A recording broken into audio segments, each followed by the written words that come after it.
Stop guessing the lanes.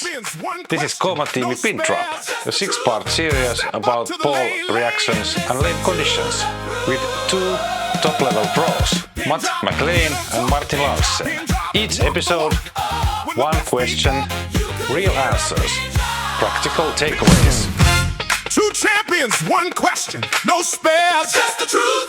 Step up to the lane and listen to the proof. Jason Belmonte. Oof.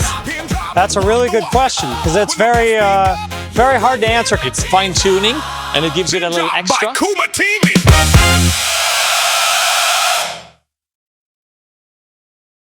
Pin drop by Koomatiimi. Welcome. Thank you very much. Kiitos. All right. I have a few questions for you. First one is... Oh, actually, I always start with moving my feet. My feet and my speed is the first thing I change because I think it's easier to do that than change the ball. But normally is pin carry thing when changing the ball. So when I hit the pocket and don't carry strikes, that tells me it's something I have to do with balls and changing balls. McNeill, welcome. Oh, thank you very much. Oof. That's a really good question because it's very hard to answer because everybody's a little different.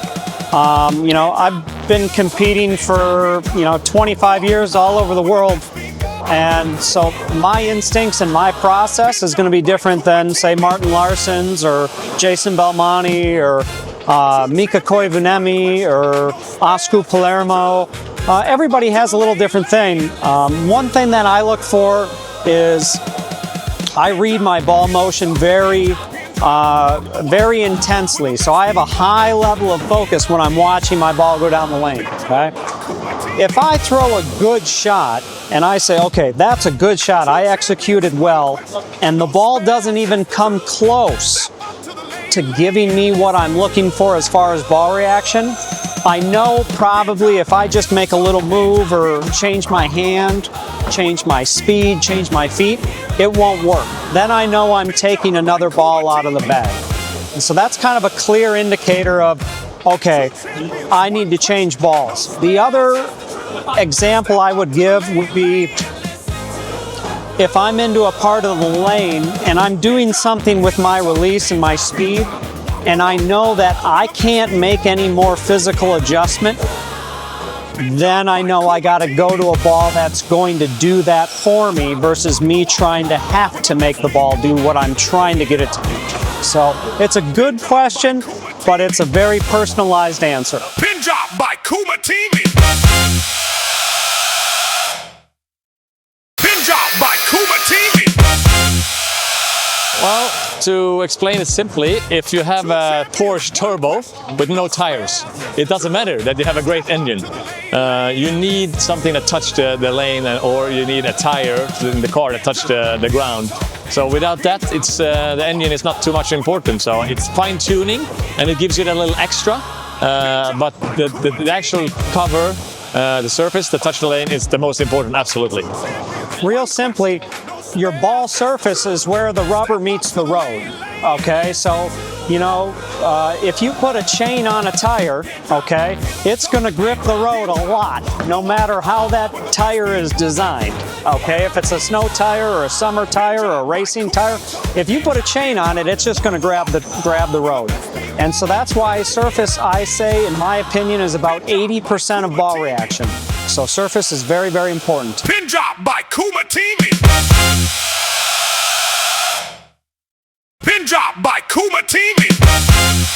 Yeah, if I only have one ball with me, I will always take a symmetrical ball. It gives me the most control, and I feel like if I do a little bit extra with the hand, the ball does a little extra.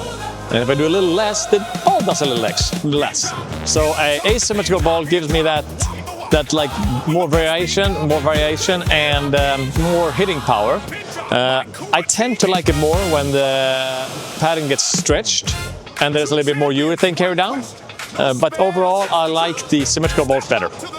When I'm looking for a ball to be smoother front to back, and that means just not want to fight me, or not want to hook early, not want to snap a whole lot, I like to stick with symmetrical balls. So when I'm looking for very smooth, very controllable ball reaction. I like symmetrical balls.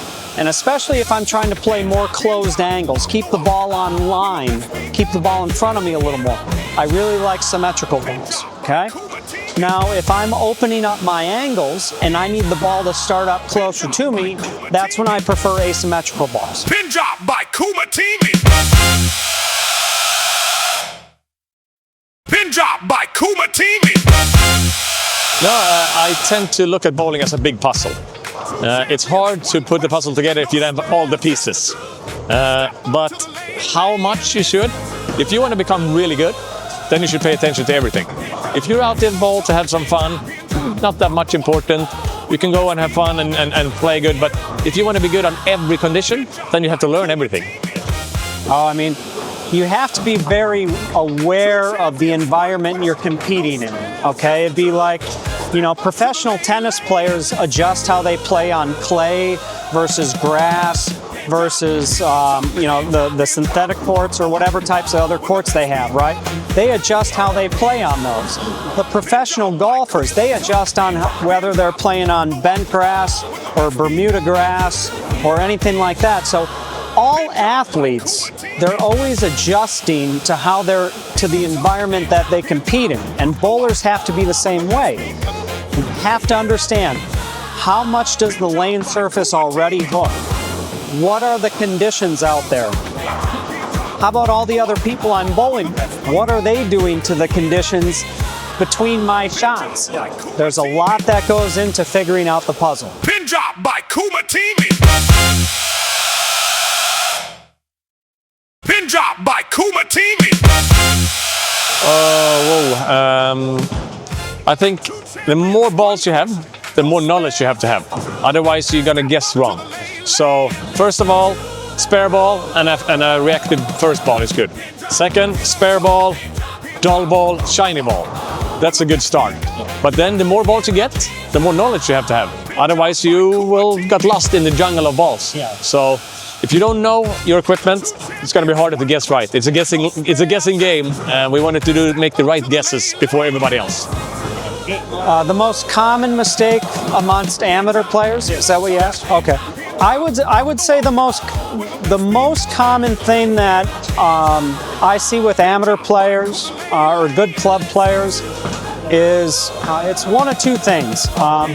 Number one is mental capacity. Having a really good process, having a good pre-shot routine, knowing your arsenal really well, being able to be very mentally quiet, mentally strong, patient. And then the second thing would be spare shooting. You know, a lot of the amateur players, if they bowl 3 games and they miss 2 or 3 spares, they say, oh, it was a pretty good night. When you get to my level, if I miss a makeable, you know, a single pin in a year, that's a bad year for me. I just don't miss single pins. So, you know, every spare you miss, you got to get 3 in a row to make up for it. So spare shooting is very important. Pin drop by Koomatiimi. Pin drop by Koomatiimi. I guess I got ahead of myself a little bit there, yeah? I would never leave without my spare ball. I will have a solid symmetrical ball, and I will have a shiny symmetrical ball. Yeah. Those are the ones I want to go with, because I can get the most variations on that, and I can do the rest with my hand. Roll a little bit more, get around a little bit more, but those are the ones I want to go with.